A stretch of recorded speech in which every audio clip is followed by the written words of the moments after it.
가지지 못한 것이 우리의 인지 능력을 좌우한다. 결핍은 우리의 정신을 사로잡고 생각하는 방식을 바꾸어 놓으며 우리를 그 자신만의 좁은 터널 속에 가두어 버린다. 결핍의 심리를 이해하면 해결책이 보인다.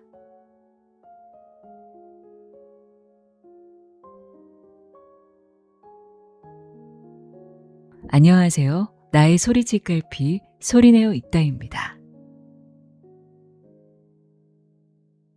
지난달 카드값에 놀라면서도 당장 필요 없는 물건을 결제하고 해야 할 일을 산더미처럼 쌓아둔 채 미루기만 하는 내 모습. 나라는 사람은 왜 이렇게 의지가 부족할까?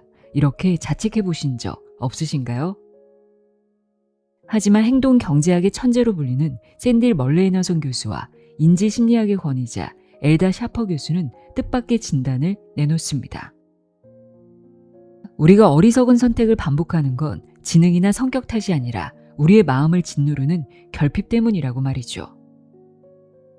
오늘 함께할 책은 노벨 경제학상 수상자인 리차드 탈러와 데니얼 카너먼이 인간 행동 원리에 대한 경이로운 통찰이라며 극찬한 책입니다. 샌딜 멀레이너선과 엘다 샤퍼의 결핍은 우리를 어떻게 변화시키는가입니다. 저자는 결핍은 단순히 자원이 부족한 상태가 아니라 우리 뇌를 아예 재구성해 버린다는 점에 주목합니다. 결핍은 우리를 좁은 터널 속에 가두고 눈앞에 단 하나에만 매달리게 만드는데요. 그 터널 안에서는 다른 가능성이나 미래를 볼 여유가 전혀 없습니다.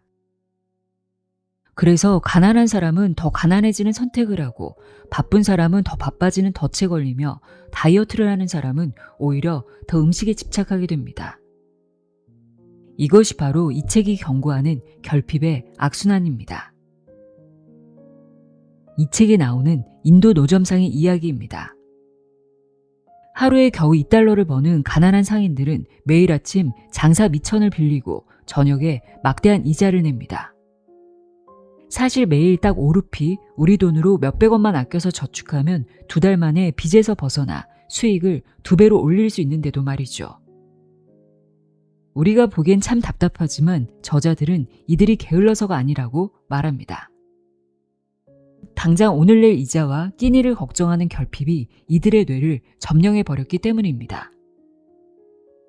이 같은 현상을 이 책에서는 대역폭의 상실이라고 부릅니다. 대역폭은 쉽게 말해 우리 뇌가 한 번에 처리할 수 있는 정신적인 용량입니다. 컴퓨터로 치면 메모리 같은 것이죠. 결핍에 사로잡히면 대역폭의 상당 부분이 걱정과 불안으로 차지하게 되는데요. 마치 백그라운드에 무거운 프로그램이 돌아가서 정작 내가 실행하려는 작업은 버벅거리는 컴퓨터처럼 우리 뇌도 당장 눈앞에 불을 끄느라 멀리 내다보는 똑똑한 판단을 내릴 여유가 사라지는 것입니다. 이 책을 통해 결핍의 원리를 이해하면 나에게는 어떤 결핍이 있는지 알 수 있고 또 이를 통해 나를 이해하고 앞으로 어떻게 나아가야 할지 방향을 잡는 데 도움을 얻을 수 있을 겁니다. 그럼 지금부터 행동 경제학의 새로운 고전이 될 것으로 기대되는 결핍은 우리를 어떻게 변화시키는가 내용의 일부를 읽어드립니다. 귀 기울여 들어보세요. 세상의 모든 지혜를 읽어드리는 소리내어 있다. 구독과 좋아요, 공유는 큰 힘이 됩니다. 사람의 마음을 사로잡는 결핍. 결핍에 관심을 가진 뒤로 우리는 과거의 연구 성과들을 뒤지기 시작했다. 그러다 어느 날 50년도 더 지난 어떤 놀라운 연구서를 만났다. 이 연구서의 저자들은 본인들이 결핍을 연구한다고 생각하지 않았다. 그들은 굶주림을 연구했다. 하지만 굶주림은 결핍의 궁극적인 형태가 아닌가? 제2차 세계대전 말기 연합국은 한 가지 문제가 있음을 깨달았다. 독일군 점령지를 탈환해서 진격하려는데 수많은 사람들이 굶어 죽기 직전이었던 것이다. 그런데 문제는 식량이 아니었다. 식량은 해방지의 시민들을 모두 먹이고도 남을 정도로 넉넉했다. 해방군이 맞닥뜨린 문제는 보다 기술적인 차원의 문제였다. 오랜 기간 아사 직전 상태였던 사람들에게 음식을 어떻게 줘야 할까? 원하는 대로 실컷 먹게 해도 될까? 아니면 섭취량을 조금씩 늘려가도록 해야 오를까? 아사 직전의 사람들이 가장 안전하게 건강을 회복하는 방법은 무엇일까? 당시의 전문가들에게는 해답이 거의 없었다. 그래서 미네소타 대학교의 한 연구팀이 해답을 찾기 위해 실험을 하나 진행했다. 하지만 문제가 되는 환경에 맞는 실험을 하려면 피실험자들을 굶겨야만 했다. 다행히 건강한 자원자들이 나타났고 연구진은 이 사람들을 굶기기 시작했다. 피실험자들은 통제된 환경 아래에서 음식 섭취량을 조금씩 줄여나갔다. 이 굶주림은 피실험자들의 신체가 영구적으로 손상되기 직전까지 진행되었다. 이런 과정이 몇 달 동안 진행된 뒤에 본격적인 실험이 시작되었다. 장기간 굶은 피시험자들의 신체가 새로 섭취하는 음식물의 양에 따라 어떻게 반응하는지 살핀 것이다. 이 실험의 자원에서 피실험자가 되는 일은 결코 쉬운 일이 아니었지만 이 실험은 정의의 전쟁이었다.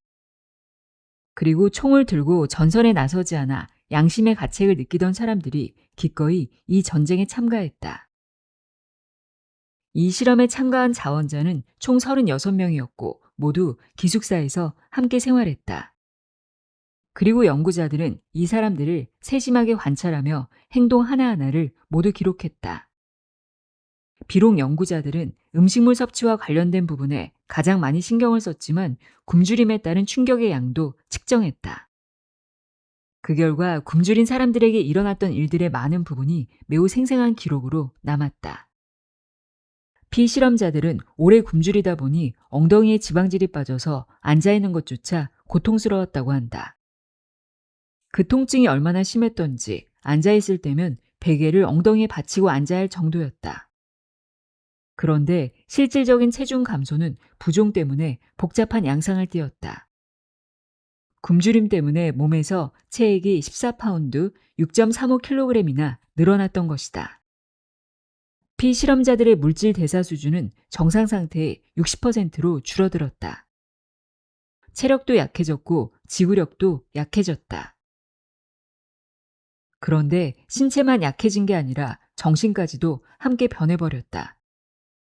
샤먼 앱트 러셀은 저서 굶주림에서 이 피시험자들의 점심 식사 장면을 다음과 같이 묘사한다.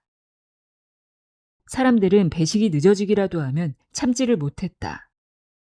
또 자기 음식에 강한 소유욕을 드러냈다. 어떤 사람들은 자기에게 주어진 음식을 빼앗기지 않으려는 듯 두 팔로 식판을 거의 껴안다시피 했다. 대부분은 말이 없었고 오로지 음식을 먹는 데만 집중했다. 순무 등 특정 음식을 꺼리는 편식 습관은 완전히 사라졌다. 사람들은 모든 음식을 조금도 남기지 않고 모조리 긁어먹었다. 그리고 마지막에는 혀로 식판을 싹싹 핥았다. 바로 이런 게 사람들이 보통 굶주린 사람들에게 기대하는 모습이다.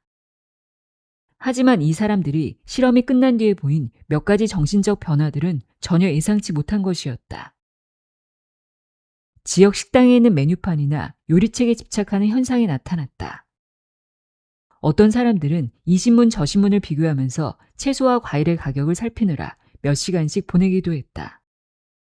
어떤 사람들은 본격적으로 농사를 지을 계획을 세웠다. 또한 몇몇 피시험자들은 식당 주인이 되겠다는 꿈을 꾸었다. 어떤 사람들은 실험 이전에 학문적인 의지를 가지고 있었지만 그 의지는 잃어버리고 요리책에 훨씬 더 많은 관심을 가졌다. 영화관에서 영화를 볼 때도 음식이 나오는 장면에만 관심을 가졌다. 그 사람들은 음식에 초점을 맞췄다. 물론 굶고 있는 상황이라면 식탐을 보이는 건 당연하다. 하지만 이 사람들의 정신이 음식에 초점을 맞추는 방식은 현실적인 이득을 초월했다. 식당 개업을 한다는 상상을 하거나 음식 가격을 비교하거나 요리책을 뒤적이는 행위는 배고픔을 누그러뜨리지 않는다. 거의 집착하다시피 음식을 생각하는 이런 행위는 오히려 배고픔의 고통을 더욱 강화할 뿐이다. 하지만 그 사람들은 자기 의지로 그런 행동을 선택한 게 아니었다. 미네소타 대학교의 실험에 참여했던 한 피실험자는 음식을 끊임없이 생각해야만 했던 때의 좌절감을 다음과 같이 회상했다. 평생을 살면서 이 실험만큼 이제 그만 노연하고 싶다는 생각을 하게 만든 일이 없는 것 같다. 육체적 불편함이나 고통 때문이라기보다는 그 경험으로 인해 음식이 사람의 인생에서 가장 중요한 것이 되었기 때문이다. 한 사람의 인생에서 음식이 가장 중심적이고 유일하게 중요한 것이 되어버렸다. 이러면 인생이 지루해진다. 무슨 말이냐 하면 영화관에 가서도 남녀가 애정을 나누는 장면에는 전혀 관심이 끌리지 않는데 웬일인지 등장인물이 음식을 먹을 때면 눈이 번쩍 뜨이고 그 사람들이 무엇을 먹는지 집중하게 된다. 배가 고팠던 사람들은 본인의 선택으로 영화의 줄거리보다 음식을 찾은 게 아니었다. 본인이 선택해서 음식을 최우선으로 생각하는 것이 아니었다.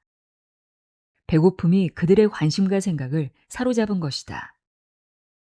이런 행동은 오로지 미네소타대 연구의 주석에만 적혀 있었는데 이런 내용은 연구진들의 관심거리가 아니었기 때문이다.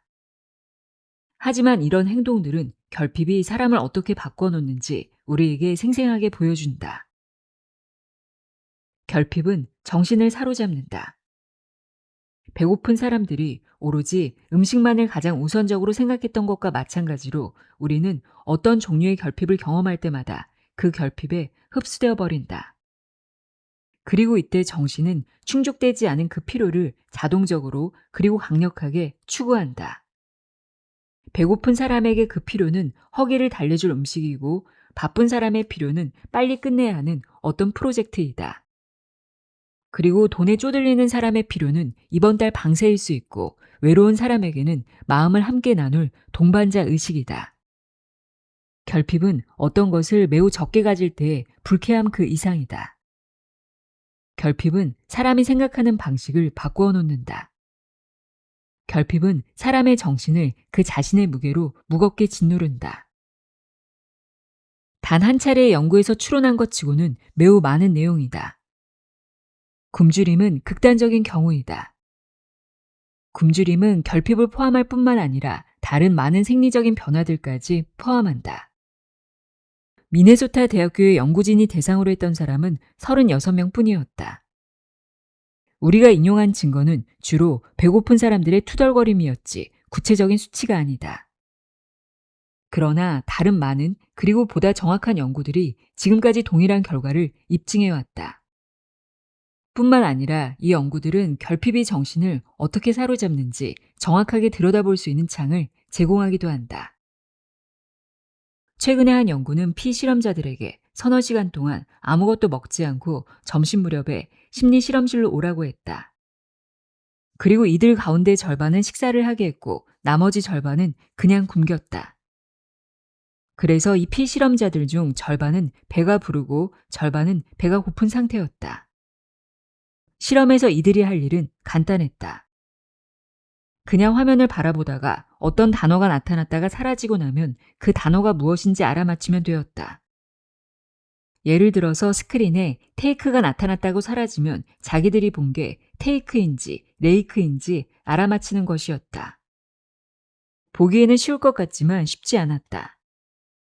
단어는 0.033초라는 짧은 시간 만에 사라지기 때문이었다. 당신은 이 실험에서 배고픈 사람들이 허기 때문에 지치고 집중하지 못해 많이 틀릴 것이라고 생각할 것이다. 하지만 그렇지 않았다. 이들은 배부른 사람들과 비슷한 정도로 단어를 맞췄다. 하지만 단 한 가지 영역에서는 그렇지 않았다. 배고픈 사람들은 음식과 관련된 단어를 맞힐 때는 배부른 사람들보다 훨씬 좋은 성적을 거두었다. 이들은 케이크와 같은 단어들에서 훨씬 정확한 답을 했다. 이런 과제들은 개인의 정신에서 현재 가장 위에 놓여있는 개념이 무엇인지 파악할 수 있도록 정교하게 설계되어 있다. 어떤 개념이 우리의 생각을 차지하고 있을 때 우리는 그 개념과 관련된 단어들을 보다 빠르게 포착한다. 그래서 배고픈 사람들이 케이크를 보다 빠르게 포착한다면 우리는 음식이 그 사람들의 정신에서 우위를 차지하고 있음을 직접적으로 확인할 수 있다. 요리책을 뒤적인다거나 식당을 개업할 계획을 세운다거나 하는 특이한 행동이 아니더라도 그 사람들이 어떤 것에 집착하고 있는지 추론할 수 있다는 말이다. 피실험자들이 보이는 반응의 속도와 정확성을 보면 결핍이 배고픈 사람들의 정신을 어느 정도 사로잡고 있는지 직접적으로 파악할 수 있다. 무의식 차원에서도 마찬가지이다.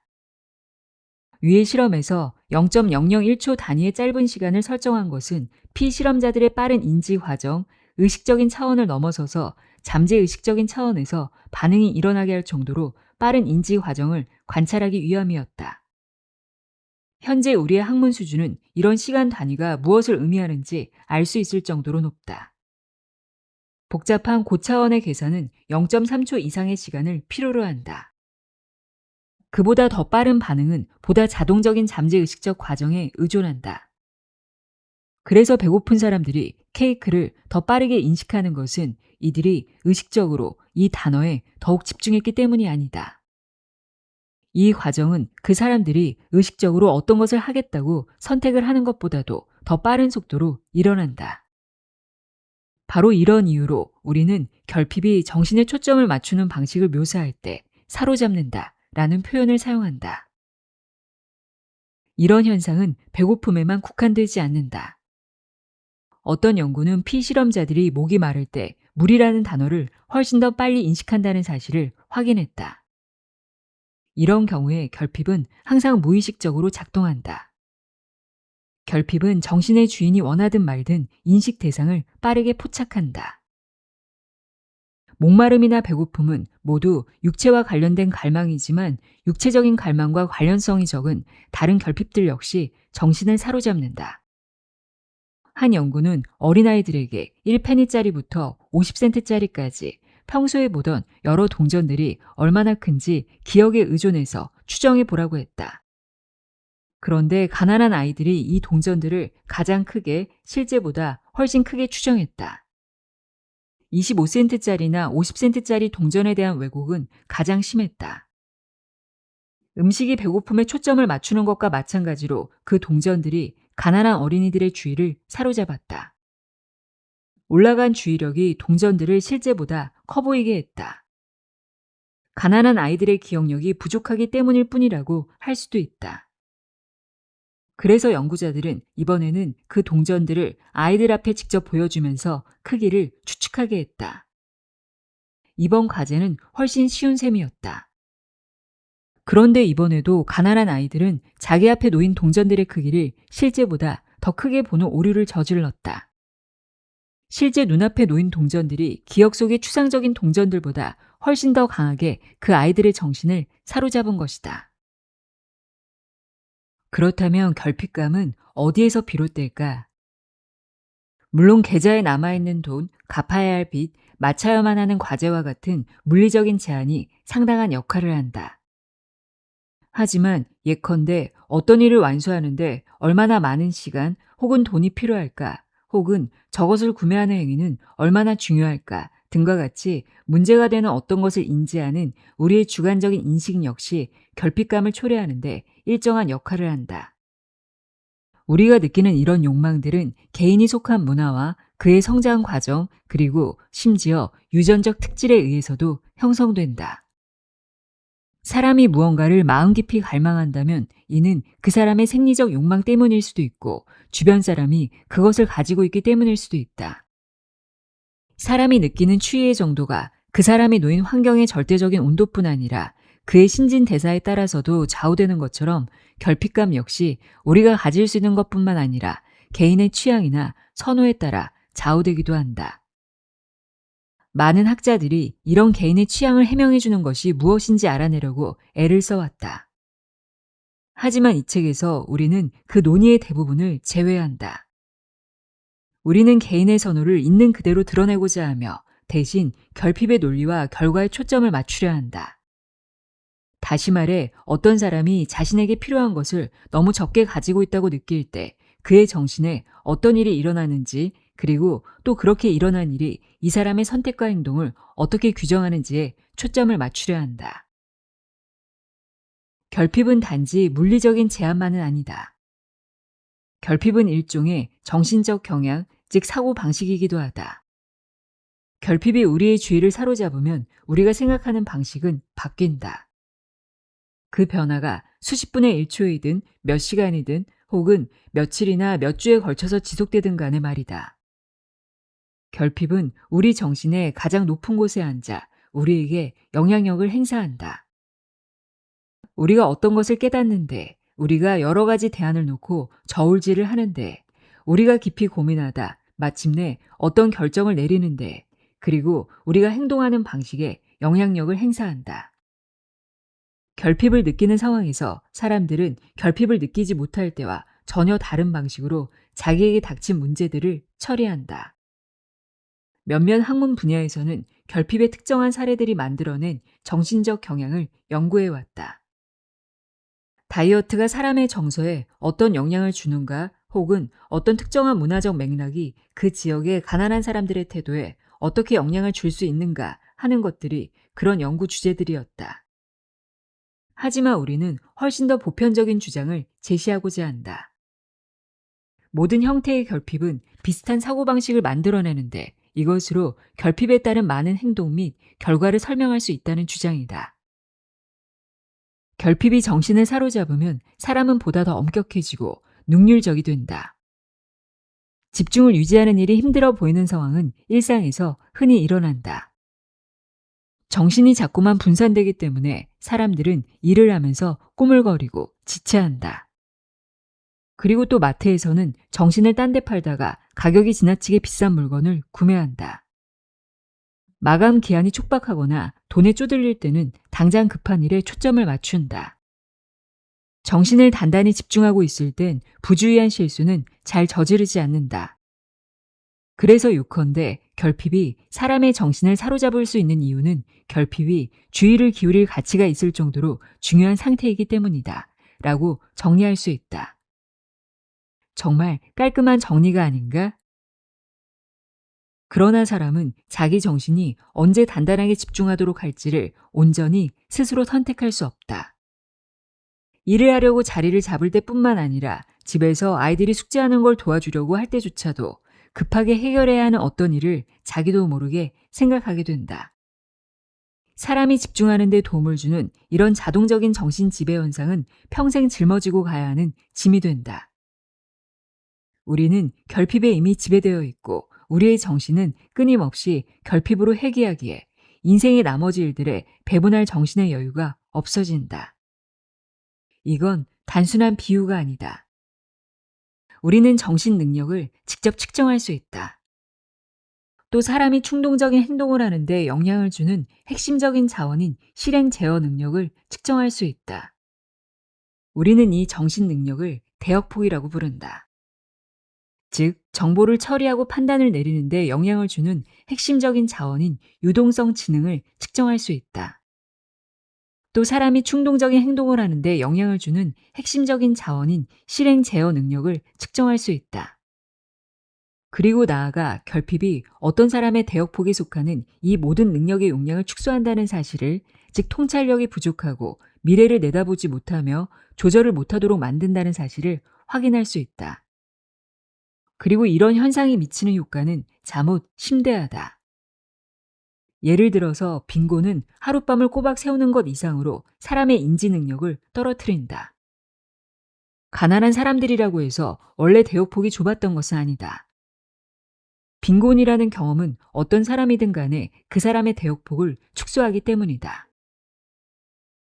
가난한 사람을 상상할 때 우리는 자연스럽게 돈이 부족하다는 조건을 먼저 떠올린다. 바쁜 사람이나 외로운 사람을 상상할 때는 시간이 없다는 조건이나 친구가 없다는 조건을 떠올린다. 그러나 우리가 내린 결론에 따르면 온갖 형태의 모든 결핍은 대역폭의 축소라는 동일한 현상으로 이어진다. 대역폭은 행동의 모든 측면에 영향을 주기 때문에 이것이 좁아지면 당연히 바람직하지 않은 결과가 초래된다. 그리고 인식 오류 등과 같은 모든 것들은 대역폭의 축소 때문에 일어난다. 그리고 여기에는 한 가지 중요한 결과가 생겨난다. 이 과정을 겪으며 결핍이 영속화된다는 결과이다. 이런 논지라면 가난한 사람이 계속 가난하고 바쁜 사람이 계속 바쁘며 외로운 사람은 계속 외롭고 다이어트를 하는 사람이 그토록 자주 실패하는 이유를 전혀 다른 방식으로 설명할 수 있다. 기존의 이론들은 이런 여러 가지 문제들을 이해하기 위해서 집단의 문화나 개인의 개성, 취향, 선호, 그리고 사회 제도 등으로 눈을 돌렸다. 빚을 진 사람들은 돈과 신용에 대해서 어떤 태도를 지니고 있을까? 늘 눈코 뜰 새 없이 바쁜 사람은 어떤 업무 처리 습관을 가지고 있을까? 비만인 사람들이 특정한 음식을 고르도록 유도하는 문화적 규범과 취향은 무엇일까? 이런 질문들에 대해서 우리가 얻은 결론은 보다 근본적인 어떤 사실을, 즉, 이런 문제들 중 대부분은 결핍의 정신적 경향, 사고방식을 통해 이해할 수 있다는 사실을 암시한다. 물론, 문화 경제적인 여러 요인들이나 개인의 개성 같은 요소가 전혀 문제가 되지 않는다는 뜻은 아니다. 이런 것들도 확실히 어떠한 영향을 준다. 그러나 결핍은 자신만의 독자적인 논리를 가지고 있으며 이 논리는 다른 모든 것보다 우선적으로 작동한다. 어떻게 보면 우리가 이 책에서 하는 주장은 매우 단순하다. 결핍이 사람의 주의를 사로잡는다는 것, 그리고 결핍이 주는 이익, 즉 절박한 필요를 보다 잘 통제한다는 이익은 크지 않다는 것이다. 그런데 넓게 보면 우리가 치러야 하는 결핍의 대가는 매우 크다. 당연히 관심을 기울여야 할 다른 일들을 무시하게 되고 일상생활을 할 때도 훨씬 비효율적인 생활을 하게 되기 때문이다. 이러한 주장은 결핍이 우리의 행동을 규정하는 방식을 설명하도록 돕는데 그치지 않고 우리에게 어떤 놀라운 결론을 알려준다. 나아가 우리에게 주어진 결핍이라는 조건을 어떻게 제어해야 할지 일러주는 한 줄기 새로운 빛을 비춰준다. 결핍의 사고방식. 집중과 터널링의 차이. 잠재력을 최대로 끌어내는 결핍. 여러 심리학자들이 보다 통제된 실험을 통해서 마감 기한이 보장해주는 이득을 연구해왔다. 한 연구에서는 대학생들에게 에세이 3편을 주고 교정을 맡겼다. 작업에 대한 보수를 지급했고 3주나 되는 긴 마감 기한을 주었다. 그런데 학생들이 받는 보수는 얼마나 많은 오류를 찾아내는지 또 얼마나 시간에 맞춰서 과제를 끝내는지에 따라서 결정되었다. 어쨌거나 작업은 3주 안에 끝내야 한다는 단서를 달았다. 연구진은 또 다른 집단을 선정해서 마감 기한을 보다 빡빡하게 제시했다. 기한은 동일하게 3주였지만 한 주에 한 편씩 마감해서 제출해달라고 요구했다. 결과가 어땠을까? 마감 기한을 빡빡하게 제시받은 후자 집단이 더 생산적이었다. 이들은 전자 집단에 비해서 마감 기한을 어길 가능성이 더 높았음에도 불구하고 마감 기한을 덜 어겼으며 또한 오류를 더 많이 찾아냈고 따라서 보수도 더 많이 받았다. 마감 기한은 생산성을 높이는데 그치지 않는다. 예를 들면 4학년 2학기를 맞은 대학생들 역시 일종의 임박한 마감 기한에 직면한다. 이들로서는 대학 생활을 즐길 시간이 제한된 셈이다. 심리학자 제이미 커츠는 대학교 4학년 학생이 이 마감 기한을 어떻게 관리하는지 관찰하고 연구했다. 그녀는 4학년 학생들이 졸업을 6달 앞둔 시점에 이 연구를 시작했다. 대학 생활에서 6달이면 즐길 여지가 아직 충분히 많이 남았다고 생각할 수도 있고 반대로 이제 거의 끝났다는 절박함을 느낄 수도 있는 시간이었다. 커츠는 이 학생들 절반에게 대학 생활이 6달밖에 남지 않았다는 식으로 마감 기한을 제시했고 나머지 절반에게는 6달씩이나 남았다는 식으로 제시했다. 그런데 이러한 결핍에 대한 인식의 차이가 학생들이 자기에게 주어진 시간을 관리하는 방식 자체를 바꾸게 했다. 시간이 얼마 남지 않았다고 느끼는 학생들은 대학 생활의 모든 활동에 열심히 참가하며 하루하루를 더 알차게 보내려고 노력했다. 또한 이들은 더욱 행복한 시간을 보내고 있다고 보고했다. 아마도 대학교가 제공하는 것을 보다 많이 즐기기 때문이었을 것이다. 영국의 저널리스트 맥스 헤이스팅스는 처치를 다룬 저서에서 영국의 정신은 시간적으로 거의 너무 늦었다 싶을 때 가장 잘 작동한다 라고 썼다. 마감 기한이 임박한 상태에서 어떤 일이든 해본 적이 있는 사람이라면 누구나 헤이스팅스가 말하는 영국인 정신을 이해할 것이다. 마감 기한이 생산적인 효과를 발휘하는 정확한 이유는 시간의 결핍 상황이 생겨나고 이것이 정신의 집중을 유도하기 때문이다. 제2차 세계대전 때 굶주림 연구에서 배고픔이 배고픈 사람의 정신 맨 꼭대기에 음식을 올려놓았던 것과 마찬가지로 마감 기한은 현재 진행하고 있는 과제를 정신의 맨 꼭대기에 올려놓는다. 회의 시간이 몇 분 남지 않았든 혹은 대학 생활이 몇 달 남지 않았든 간에 마감 기한은 거대하게 느껴진다. 그래서 해당 과제에 보다 많은 시간을 쓴다.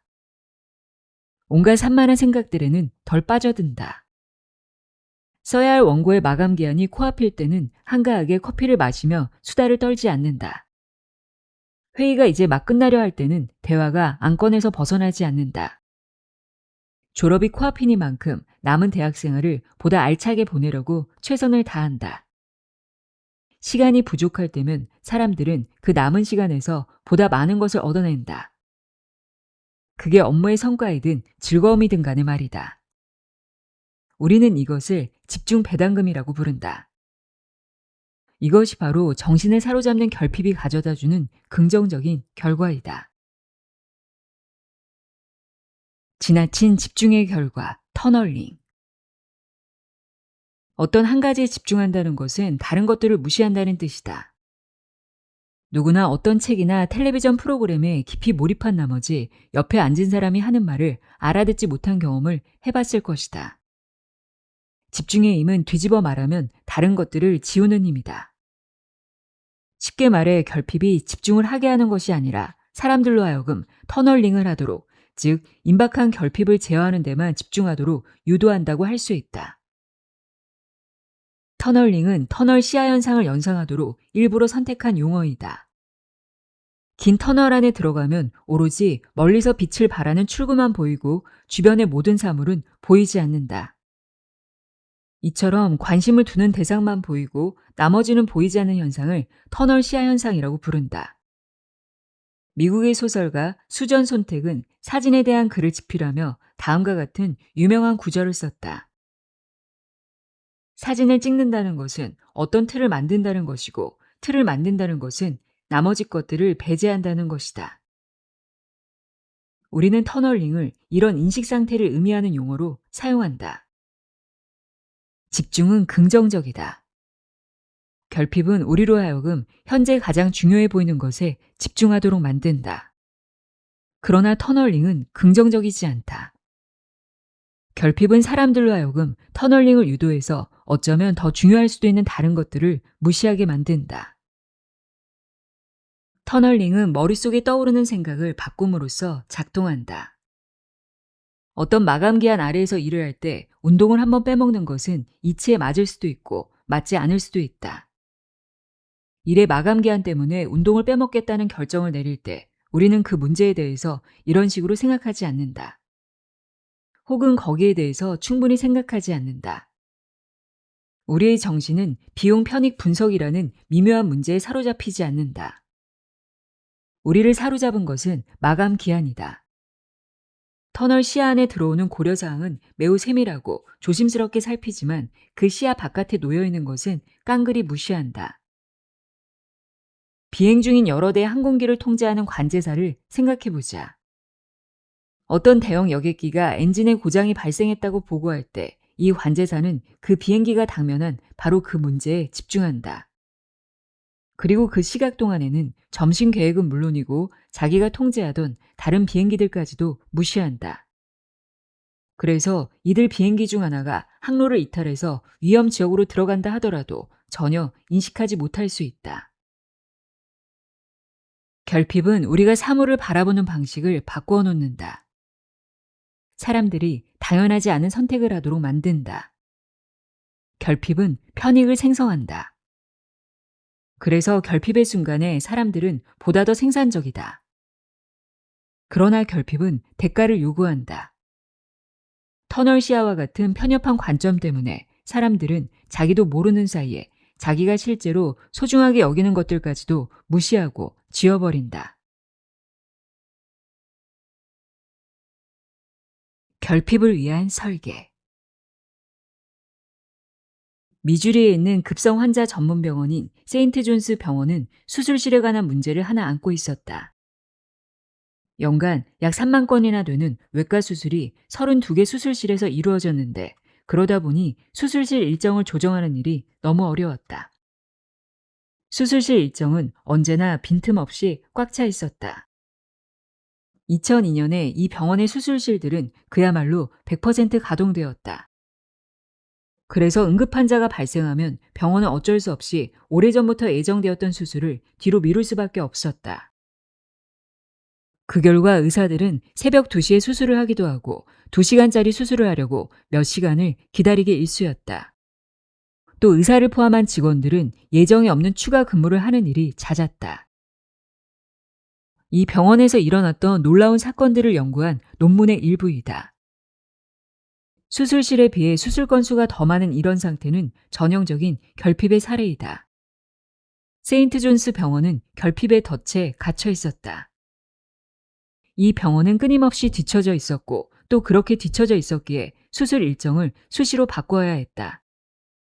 의사를 포함한 직원들은 수면 부족 및 근무 규정과 싸워야 했고 점점 더 비효율적인 조직으로 바뀌어갔다. 이런 상태를 정상적인 상태로 재조정하려면 많은 비용이 들 수 있다.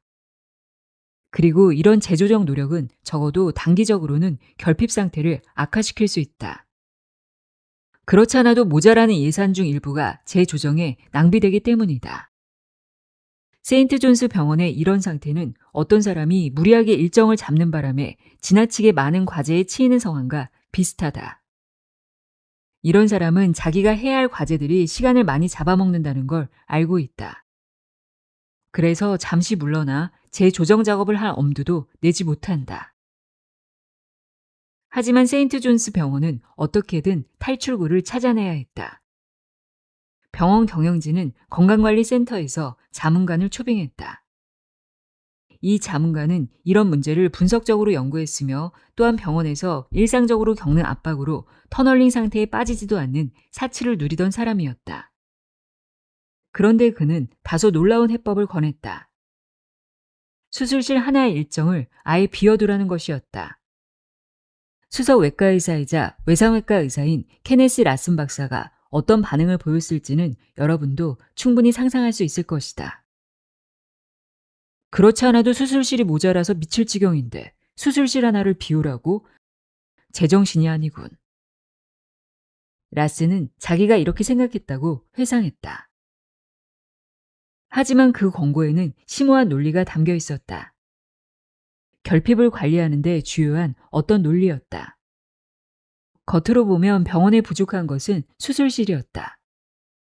아무리 병원을 개편한다 하더라도 그 문제는 도저히 풀 수 없는 과제였다. 하지만 조금만 더 깊이 들여다보면 부족한 것은 조금 다른 것이었다. 수술은 예정된 수술과 예정되지 않은 수술 두 가지 종류였다. 지금 당장은 예정된 수술이 모든 수술실을 차지했다.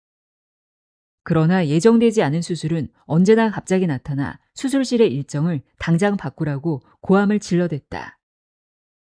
이에 의사들은 일정을 바꿔야 했고 여기에 들어가는 비용은 적지 않았다. 이 비용의 일부는 금전적인 비용이었고 또 일부는 의료적 비용이었다. 그러나 그 비용에는 효율성도 일부 포함되어 있었다. 직원들이 급하게 그것도 심야에 일을 해야 했기에 효율성이 떨어졌던 것이다.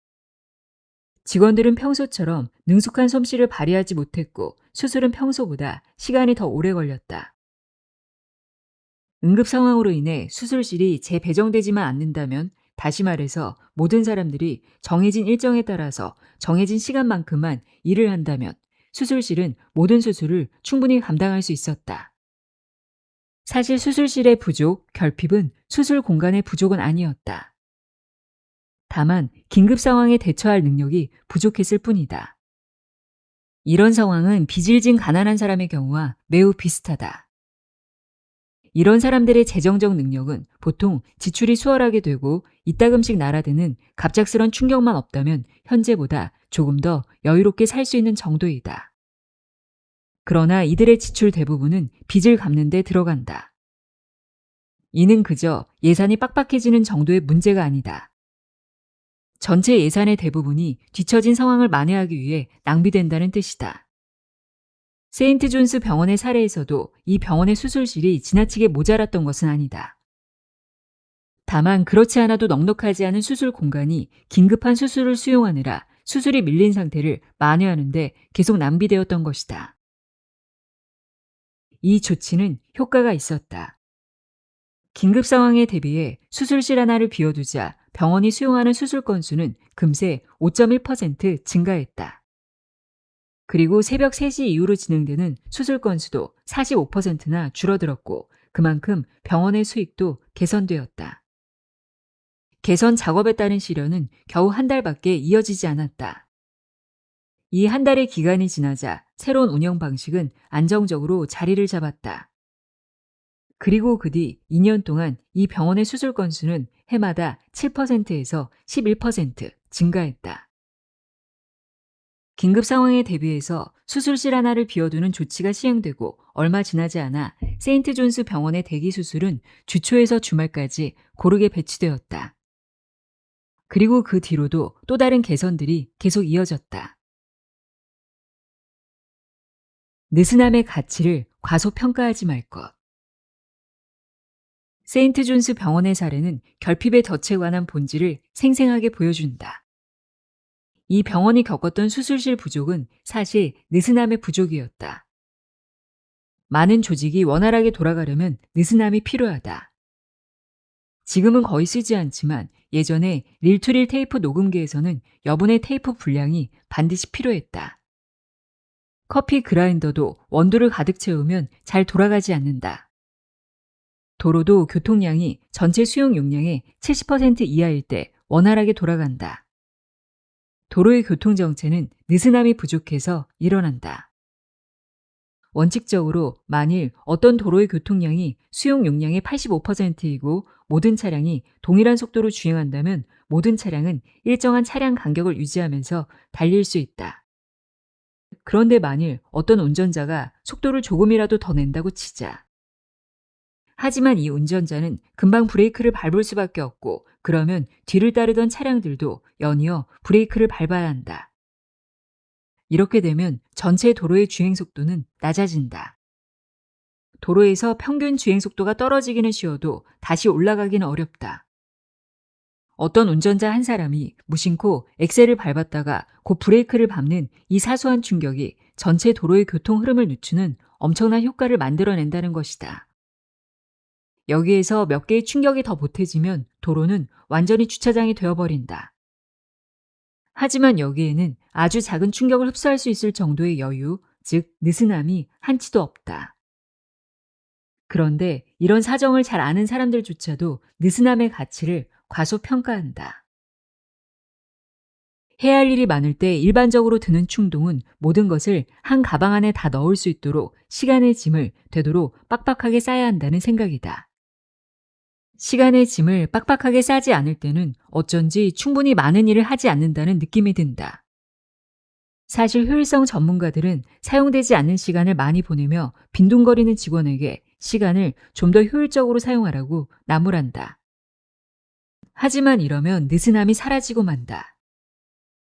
시간의 짐을 빡빡하게 싸면 비록 다른 사람이 볼 때는 그저 일정을 약간 더 빡빡하게 잡았을 뿐이라고 생각할 수도 있겠지만 이 사람의 전체 일정은 꽉 막힌 도로에서 오도 가도 못하는 사람들처럼 완전히 망가지고 만다. 예를 들어서 당신이 어떤 약속에 늦는다고 치자. 그런데 여유 시간 없이 다른 약속이 잡혀 있어서 당신은 이 두 번째 약속에도 늦는다. 그리고 또 그 다음 약속에도. 이렇게 가다 보면 그날의 마지막 약속은 어쩔 수 없이 다음 날로 미뤄진다. 물론 다음 날의 일정도 매우 효율적으로 잡혀있기 때문에 이 도미노 현상은 계속 이어지고 결국 연속적인 약속 지연에 따르는 엄청난 비용을 고스란히 당신이나 당신의 부서, 당신의 조직이 부담해야 한다. 어쩐지 익숙한 상황 아닌가? 당연하다. 느슨함의 가치를 제대로 평가하지 않았기 때문이다. 이런 상황에서는 아주 사소한 충격, 즉 아주 작은 추가 과제만으로도 결핍의 덫에 빠지고 만다. 오늘의 빚을 갚으려고 내일의 돈을 높은 금리로 빌리는 빚쟁이의 신세가 되고 만다. 당신에게는 그 사소한 충격조차 흡수할 느슨함이 없기 때문이다. 사람들은 여유를 마련하지 못한다. 지금 당장 해야 할 일에 초점을 맞추느라 미래에 어떤 일이 일어날지 충분히 생각하지 않기 때문이다. 현재의 긴박함은 눈앞에 선명하게 보이는 데 반해 미래의 긴박함은 덜 급하고 상상하기도 한층 어렵다. 추상적인 미래가 구체적인 현재와 비교되면 느슨함은 사치처럼 느껴진다. 긴박함 속에서는 어쨌거나 충분한 여유를 느끼지 못하니까 말이다. 그렇다면 당신은 어떻게 해야 좋을까? 해야 할 일이 많음에도 예상치 못한 일에 대비해 바쁜 시간을 쪼개서 가령 월요일과 수요일 오후 3시에서 4시까지 1시간은 무조건 비워두어야 할까? 사실 그렇게 하는 게 옳다. 실제로 당신은 30분이면 갈 수 있는 거리를 갈 때 40분이라는 시간을 배정하지 않는가? 또 갑자기 돈이 필요할 때에 대비해 전체 예산 중 일부를 따로 떼서 저금하지 않는가? 결핍에 직면하면 느슨함은 사치품이 아니라 필수품이 된다. 그런데도 우리는 여기에 대한 대비를 너무도 자주 외면한다. 물론 크게 보면 결핍이 이렇게 하지 못하도록 발목을 잡기는 하지만 말이다. 선택지는 되도록 줄일 것. 결핍은 대역폭의 세금을 부과한다. 이 때문에 결핍 관리에서 핵심적인 관심사는 대역폭을 절약하는 일이다. 바쁜 사람들이 1분 1초를 아까워하고 가난한 사람들이 돈에 집중하듯이 결핍 상태에 있는 사람은 누구나 대역폭의 배분 및 소비 방식에 상당한 영향을 받는다. 대역폭은 제한된 정보 처리 역량을 할당하는 것과 연관이 있다.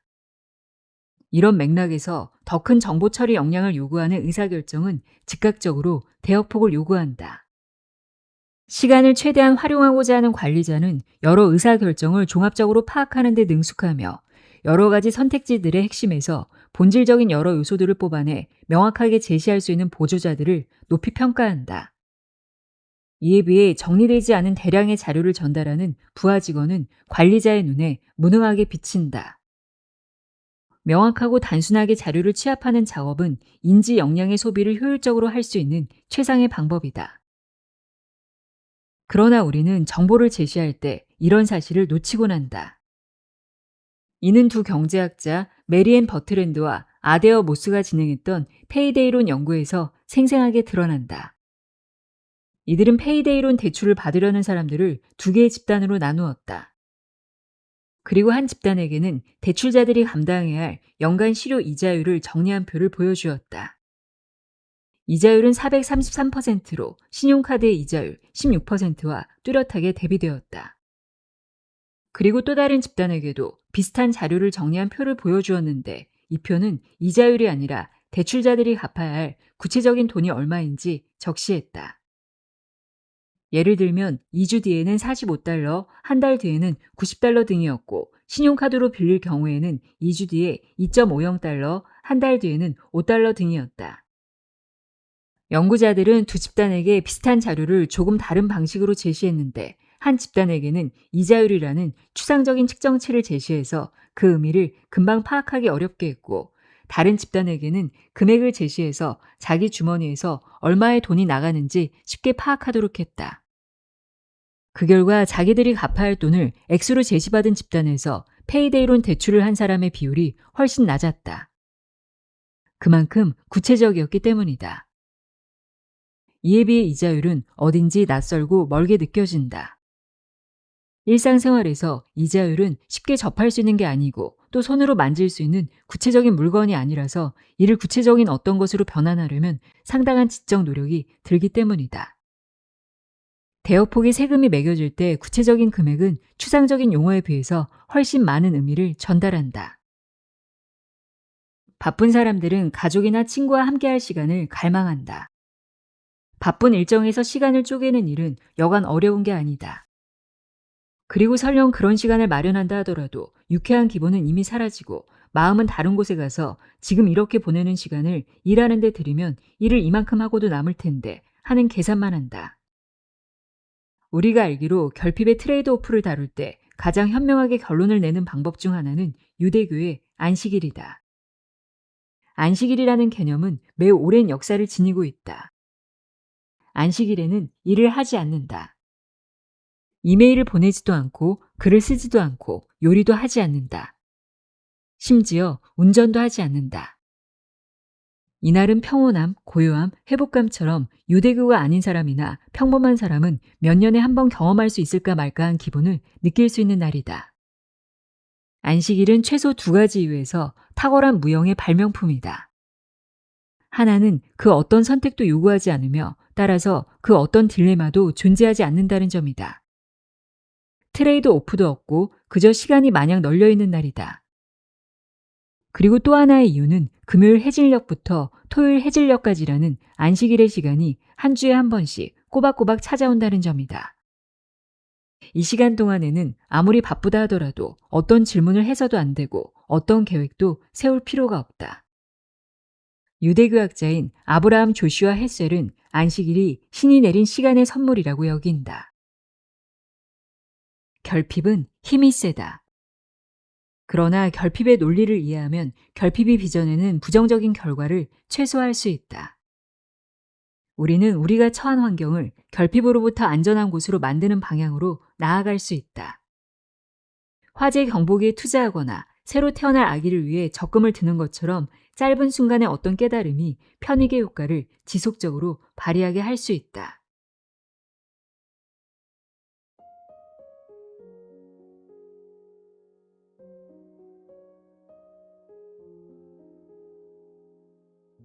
결핍은 우리를 어떻게 변화시키는가 읽어드렸습니다.